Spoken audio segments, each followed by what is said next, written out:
ഹാജി മസ്താന്റെയും കരീം ലാലയുടെയും ഒപ്പം 1960കളിൽ മുംബൈ അധോലോകം ഭരിച്ചിരുന്ന പ്രമുഖനായ വ്യക്തിയായിരുന്നു വരദരാജൻ മുതലിയാർ. വരദാഭായ് എന്നറിയപ്പെട്ടിരുന്ന അദ്ദേഹം തമിഴ് വംശജരുടെ ഇടയിൽ വലിയ സ്വാധീനമുള്ള നേതാവായിരുന്നു. തമിഴ്നാട്ടിലെ തൂത്തുക്കുടിയിൽ ജനിച്ച അദ്ദേഹം 1960കളിൽ ബോംബെയിലെ വിക്ടോറിയ ടെർമിനസിൽ ഒരു പോർട്ടറായാണ് തന്റെ ജീവിതം ആരംഭിച്ചത്.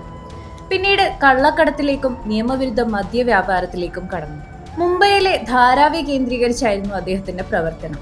അവിടുത്തെ തമിഴ് ജനതയുടെ ഇടയിൽ ഒരു നീതിപീഠം പോലെ അദ്ദേഹം പ്രവർത്തിച്ചിരുന്നു. പോലീസിനും നിയമത്തിനും പകരം ജനങ്ങൾ തങ്ങളുടെ പ്രശ്നപരിഹാരത്തിനായി വരദാഭായിയാണ് സമീപിച്ചിരുന്നത്. മുംബൈയിലെ പ്രശസ്തമായ ഗണേശോത്സവത്തെ ജനകീയമാക്കുന്നതിൽ അദ്ദേഹം വലിയ പങ്ക് വഹിച്ചിട്ടുണ്ട്. മാതുങ്കിയിലെ ചെമ്പൂർ മേഖലയിൽ അദ്ദേഹം നടത്തിയിരുന്ന ഗണേശോത്സവം അക്കാലത്ത് വളരെ പ്രശസ്തമായിരുന്നു.